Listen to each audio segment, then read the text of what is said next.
सम्पूर्ण मलाई युट्युबमा फलो गर्नुहुने सम्पूर्ण युट्युब मित्रहरू तपाईहरु सम्पूर्णमा पुनः नमस्कार।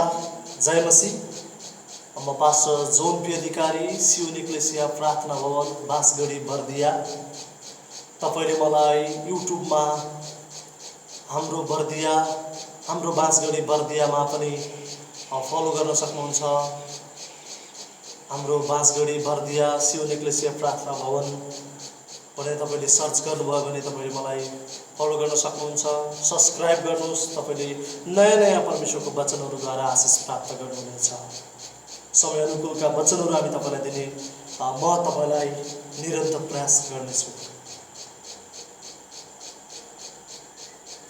आज हामी परमेश्वरको वचनबाट केही कुराहरू हेर्नेछौँ। यो महामारीको सन्दर्भमा आज कोरोना भाइरसले हामीलाई सताइराखेको छ। हामी सबैजना लकडाउनको कारण आफ्नो घरमा छौँ। यस्तो अवस्थामा धेरै मानिसहरू मरिराखेको बेलामा महामारी र मण्डलीको भूमिकाको काम पश्चाताप हो प्रियहरू। यस्तो महामारीमा अनि मण्डलीको भूमिका मण्डलीको काम चाहिँ पश्चाताप हो। आज मैले तपाईहरुको बीचमा यही वचन लिएर आएको छु। महामारीको समयमा मण्डलीको भूमिका पश्चाताप हो। अनि बाइबलको इतिहासमा महामारी भएको कुरा हामी देख्छौँ। सुरुदेखि अन्तसम्म हामी महामारीहरू भएको घटनाहरू देख्दछौँ। अनि धेरै महामारीहरू हामी जब उत्पत्तिको पुस्तकबाट हेर्छौँ, प्रकाशको पुस्तकमा पनि आएर महामारी नै भएर अन्त्य हुने कुराहरू गरिराखेको हामी देख्दछौँ। अनि धेरै महामारीहरू जब हामी देख्दछौँ, मिश्र देशमा फैलिएको 10वटा महामारी अनि मानिसको कठोरताको परिणाम हो प्रियहरू। मानिसहरू जति कठोर भए अनि त्यो कठोरताको परिणामले त्यो महामारी ल्याएको छ। आज हामी पनि देख्छौँ। अनि मिश्रमा मिश्रीहरू इस्राएलीहरू बस्थे, दासत्वमा थिए प्रियहरू। अनि प्रस्थानको पुस्तक जब 10:23 मा तपाईले हेर्नुहुन्छ, 3 दिनसम्म न त कसैले कसैलाई देख्न सक्यो, न कसैले आफ्नो ठाउँबाट उठ्न सक्यो।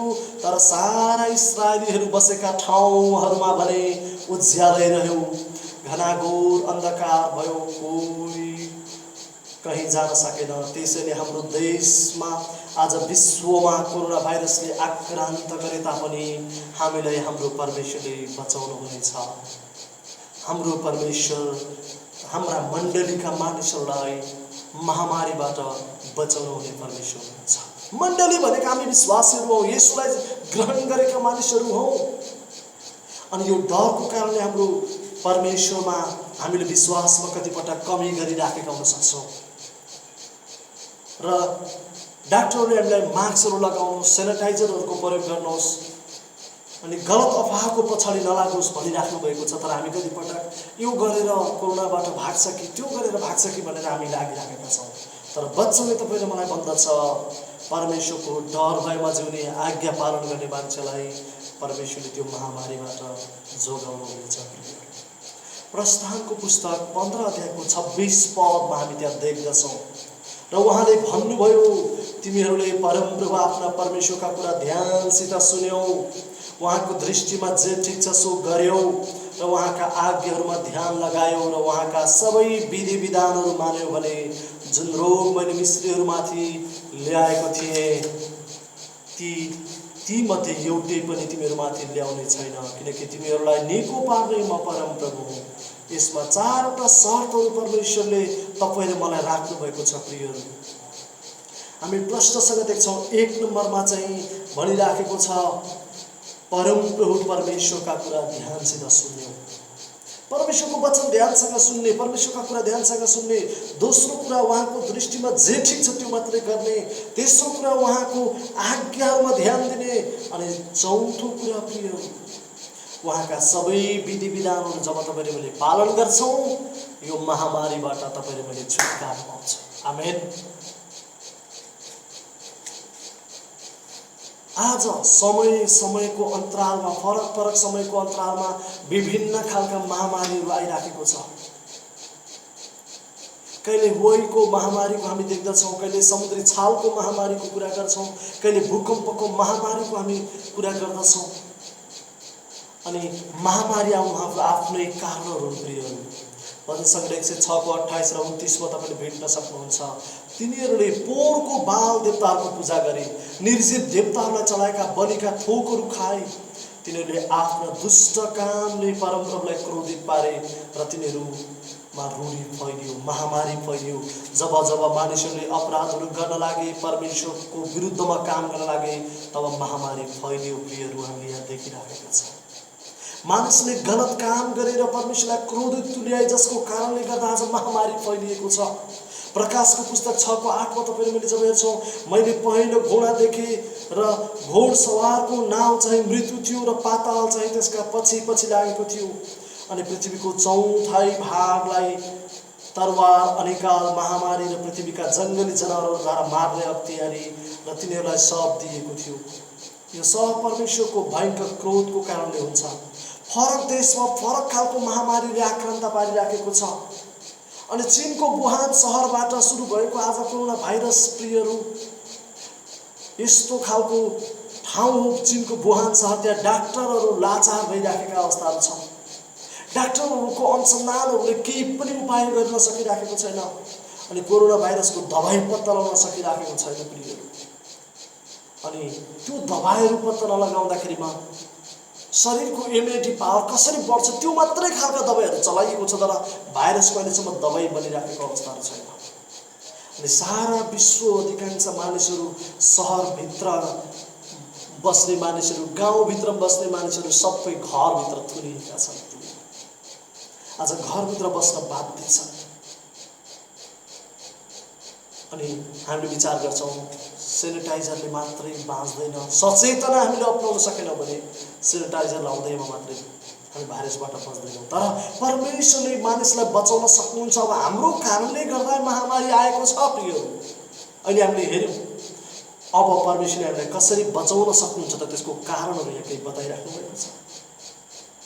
अघि नै भजन सङ्ग्रह 91 लाई गएको हप्तामा पनि मैले तपाईँहरूको बिचमा प्रचार गरिसकेको छु।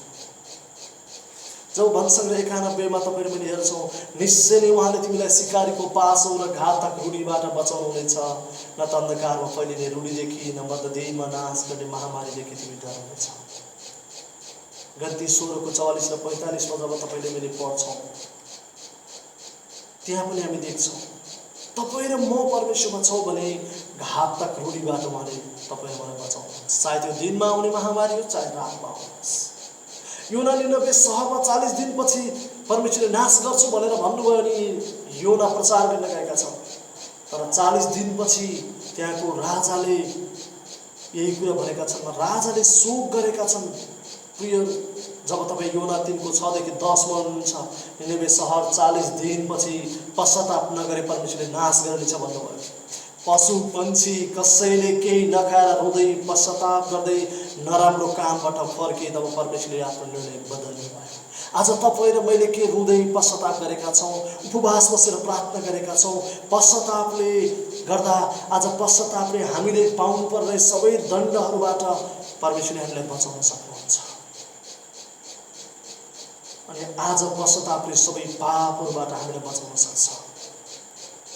अनि आज तपाईँ र मैले जब पश्चाताप गर्छौँ, परमेश्वरले त्यहाँबाट मानिसहरूलाई छुटाउन सक्नुहुन्छ। विश्वासले गर्ने काममै आज घरमा बसिराखेका छौँ, कोठामा बसिराखेका छौँ, पश्चाताप गर्दै उपवास बसेर एकचोटि सबै विश्वका मानिसहरूलाई प्रार्थना गरौँ त प्रियहरू। तपाईँ र मेरो प्रार्थनाले परमेश्वरले तिनीहरूलाई बचाउनुहुनेछ, आफ्नो निर्णयलाई उहाँले बदल्नुहुनेछ। यहाँ यिनीहरूले जब पश्चाताप गरे, परमेश्वरले नाश गर्छु भनेको सहरलाई पनि नाश नगर्ने निर्णय गर्नुभयो प्रिय। सबैले, राजादेखि प्रजासम्म सबैले, पशुले समेत उपवास बसेको कुरा गरिराखेको छ। पशुलाई समेत केही खाना दिएको छैन। आज परमेश्वर भन्दै हुनुहुन्छ, मेरो मण्डली, मेरो भवन प्रार्थनाको घर बहालिनेछ, कहलाइनेछ। के आज हामी निरन्तर पश्चाताप गर्दै प्रार्थना गर्दै परमेश्वरका पवित्र भवन बनिराखेका छौँ त? के तपाईँ र मैले कुराहरू गरिराखेका छौँ त? पश्चातापपूर्ण जीवन जिराखेका छौँ त? यदि छैनौँ भने तपाईँ र मैले गरेको पश्चातापको कारण यो भाइरस येशूको नाउँमा निर्मूल हुनेछ। उहाँको नाउँमा उहाँले छुटकारा दिनुहुनेछ। विश्वबाट यो भाइरसलाई परमेश्वरले आफै नष्ट गर्नुहुनेछ। जसरी इस्राएलीहरूलाई परमेश्वरले बचाउनु भयो, सबै मिस्रमा महामारी फैलिँदा इस्राएलीहरूलाई कुनै महामारीले असर गरेन। आज तपाईँ र मलाई पनि यो महामारीदेखि परमेश्वरले बचाउनुहुनेछ अनि विश्वका मानिसहरूलाई बचाउनुहुनेछ। याद गर्नुहोस् त, ती मानिसहरू आज बोकै रोडहरूमा सडकहरूमा हिँडिराखेका छन्, खान नपाएको अवस्था छ।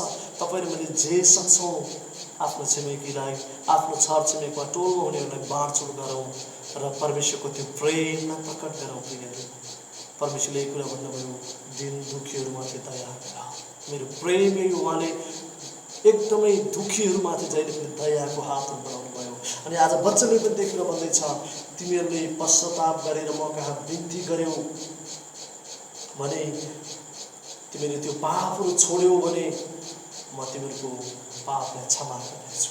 आज तपाईँ र मैले गरेको प्रार्थनाले विश्वभरिले परमेश्वरले मानिसहरूलाई क्षमा गर्नुहुनेछ। यसै कारण एकपटक तपाईँ र मैले आफूलाई परमेश्वरको चरणमा लैजाउँ, प्रार्थना गरौँ र परमेश्वरलाई भनौँ कि परमेश्वर मलाई प्रार्थना गर्ने मन दिनुहोस्। आज तपाईँले निर्णय गर्नुहोस् अनि भोलिको दिन तपाईँ उपवास बसेर प्रार्थना गर्नुहोस्। विश्वका मानिसहरूको निम्ति प्रार्थना गर्नुहोस्, आफ्नो देशका मानिसहरूको निम्ति प्रार्थना गर्नुहोस् अनि परमेश्वरले आफ्नो निर्णय बदल्नुहुनेछ र यो महामारीबाट विश्वलाई बचाउनुहुनेछ। हुन्छ, म मेरो परमेश्वरको वचनको सन्देश यही अन्त्य गर्न चाहन्छु। धन्यवाद।